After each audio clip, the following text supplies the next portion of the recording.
Bonjour à tous et bienvenue dans cette nouvelle vidéo. Aujourd'hui, nous allons parler des mixeurs électriques ou bien des blenders. Donc, un mixeur électrique, c'est un appareil électrique qui, grâce à la vitesse de rotation ou à la force d'un moteur commandé bien sûr par un circuit approprié, permet d'écraser dans des aliments ou bien toute autre chose qu'on a besoin de faire mélanger ou d'écraser.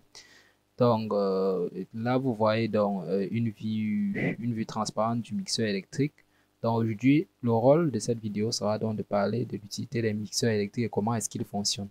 Donc, déjà, au-dessus du mixeur, nous pouvons voir un couvercle qui permet donc de fermer le mixeur quand nous avons besoin de mixer et un bouchon qui est sur le couvercle du mixeur et permet donc d'éviter les éclaboussures. Donc, ce bouchon permet que si vous êtes en train de faire le mixage, vous pouvez ajouter des aliments et bloquer tout en continuant de faire le mixage sans pour autant ouvrir le couvercle.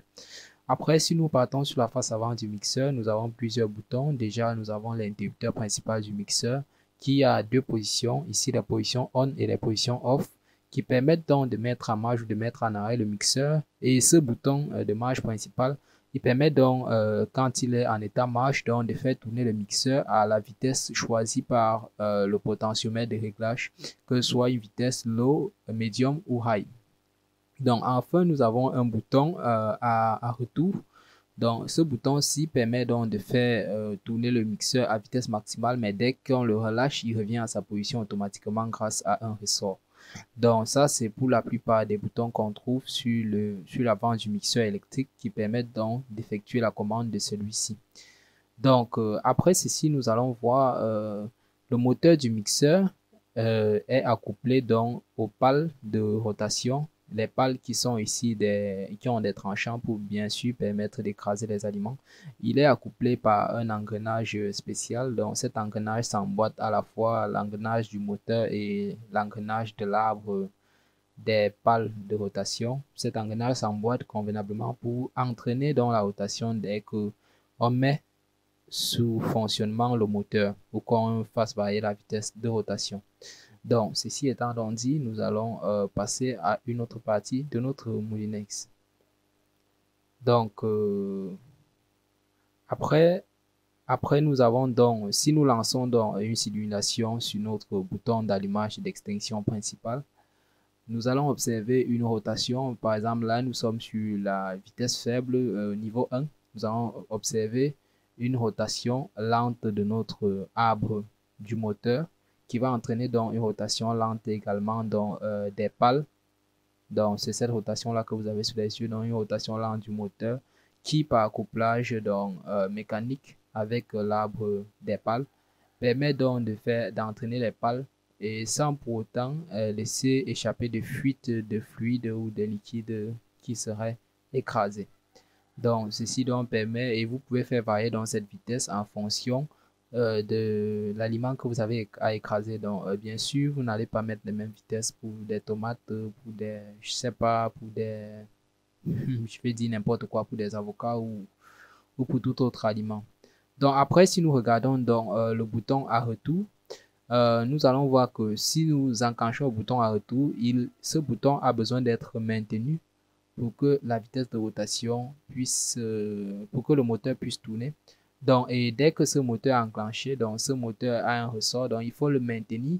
Et dès qu'on le maintient, le moteur tourne à sa vitesse maximale, on va dire, pour écraser des aliments. Donc, celui-ci, il passe un peu, je vais dire, il court-circuite un peu le bouton d'alimentation principal parce que lui, quand on le maintient, comme vous voyez, le moteur tourne à sa vitesse de rotation maximale et automatiquement, si on le relâche, vous voyez, le bouton revient donc à sa position initiale.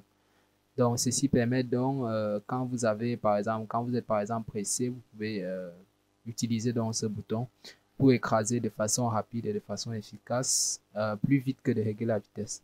Mais après, si nous regardons à l'intérieur du Moulinex, la commande des vitesses de rotation est effectuée ici, le réglage est effectué par un potentiomètre, par un diac, parce que ici nous allons parler des gradateurs électriques et après nous avons besoin également d'une capacité. Donc ces trois éléments principaux permettent donc de faire office ici de variateur de vitesse à courant alternatif. Bien sûr, dans le cas où vous utilisez un variateur de vitesse à moteur à courant continu, vous pouvez avoir d'autres éléments, je sais pas, des 555, des transistors. Et si nous effectuons une petite simulation d'un variateur de vitesse ou d'un gradateur qui sont généralement utilisés dans des moulinex comme celui qu'on vient tout juste de présenter, il se représente tel quel. Donc nous avons donc des capacités, le potentiomètre que nous avons vu.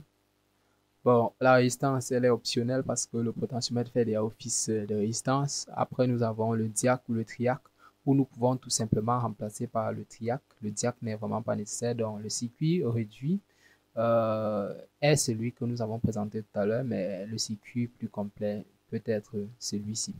Donc, en réalisant donc ce circuit, vous pouvez le placer de façon arbitraire dans votre blender ou dans votre mixeur électrique et ça fonctionnera très bien. Donc ici, notre moteur, c'est un moteur alternatif. N'utilisez pas ce schéma-ci pour les moteurs à courant continu. Ça ne fonctionnera pas. Ça ne fera qu'endommager le moteur. Donc ça, c'est vraiment un schéma typique pour les variateurs de vitesse pour les machines à courant alternatif. Le TIAC ici, il est libre à vous. Vous pouvez chercher une autre configuration qui puisse utiliser un transistor MOSFET ou tout autre composant d'électronique de puissance ou d'électronique de commande, ou tout simplement, vous pourriez tout simplement utiliser un variateur de tension, un variateur bien sûr de tension alternative pour faire varier dans la vitesse de votre moteur ou de votre blender. Donc, ceci étant donc dit, je pense que ceci met un terme donc à notre vidéo. Je vous remercie d'avoir tenu le coup jusqu'ici. Et je vous dis à très bientôt pour une autre vidéo sur la chaîne.